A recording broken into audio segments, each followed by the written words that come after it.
It was during his first overseas tour as president to the Muslim country of Turkey that Barack Obama said the United States is not and will never be at war with Islam.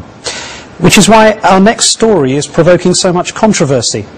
It concerns inscriptions that refer to biblical texts on weapons being deployed by American forces. Here's our chief investigative correspondent, Brian Ross. Brian? Martin, to prevent the suspicion, the United States is conducting a Christian crusade against Muslims. Members of the U.S. military in Iraq and Afghanistan are strictly prohibited from proselytizing, promoting any religion, faith, or practice. It's called General Order Number 1. But apparently, one of the Pentagon's big suppliers never got the memo. Some soldiers call them Jesus rifles. That's because the sights on their guns, including this one used to train soldiers in Iraq, contain a secret coded reference to New Testament passages about Jesus Christ. Here, JN 8:12, a reference to the book of John, chapter 8, verse 12, which reads in part, "Then spake Jesus again unto them, saying, I am the light of the world." They know it's wrong, and it's not just wrong, it's an outrage. Michael Weinstein runs the Military Religious Freedom Foundation, which claims thousands of members in the U.S. military who he says are endangered by the secret Bible codes. It is a big deal. We've had many soldiers reach out to us. Some are oblivious, but many others, and the thousands are well aware that it's there. They've described it as a sick and a very scary joke, and it allows the Mujahideen, the Taliban, Al-Qaeda, the insurrectionists, and jihadists to be claiming that they're being shot by Jesus rifles. Other sites have references to the New Testament books of Matthew, Revelation, and Corinthians, such as this scope used by Special Forces, encoded with another reference to a verse about the glory of God in the face of Jesus Christ. The rifle sights are produced by the Trijicon Company of Wixom, Michigan, which has almost $1 billion in Pentagon contracts. A company spokesman says its founder, Glenn Bindon, a devout Christian, began the practice years ago, and it has continued since Bindon's death in 2003. The Trijicon spokesman said there was nothing wrong or illegal about adding the biblical references to the military sites. Well, that's fine, but I find something wrong with it, and I think our government should find something wrong with it. Retired Major General William Nash commanded the 1st Brigade of the 3rd Armored Division during Desert Storm in Iraq. He is now an ABC News consultant. There's a lot of organizations that provide Bibles to soldiers and Torah and and even copies of the Quran are given out to our soldiers.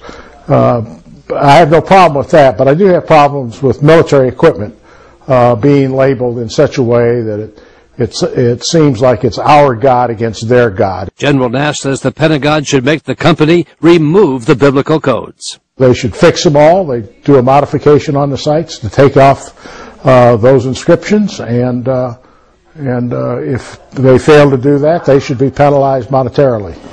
At the Pentagon, the Army and the Marines told ABC News they were unaware of the biblical codes until we contacted them. One of the really cool things that I like about this site, but on gun enthusiast and military websites, the presence of the New Testament references seem well known.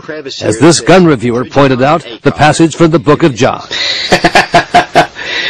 I love it. I love it. Yes, Trijicon, those guys are Christians, and they're just in all of their different sites they have verses on there. So just a little neat side note. For those of you who aren't Christians, well, whatever, get over it. All right. So anyway, we received information just very recently from one of our clients indicating that the rifle was referred to as the spiritually transformed firearm of Jesus Christ. Even with the general order against religious proselytizing, the biblical references on the rifle sites is only the latest example of a clash in the U.S. military over Christian symbols and preaching in Iraq and Afghanistan. 2 years ago in Afghanistan, American documentary filmmaker Brian Hughes saw boxes of New Testament Bibles published in Afghan languages. It was clear that those Bibles were there for the purpose of being distributed to the Afghan people, not to other soldiers, not to other people on the base, but to Afghan civilians.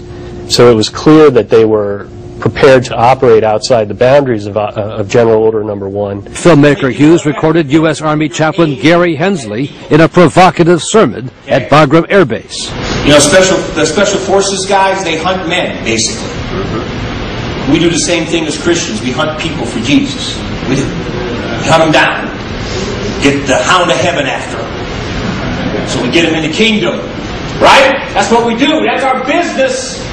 Now the tiny biblical codes on the U.S. military rifle sights used by the Army and the Marines, as tiny as they are, seem certain to raise the issues again. We're training the Iraqis and the Afghans, the members of the military, on these very same weapons. They're training on weapons with biblical references from the New Testament on there. It's unbelievable. This is how we're going to win friends.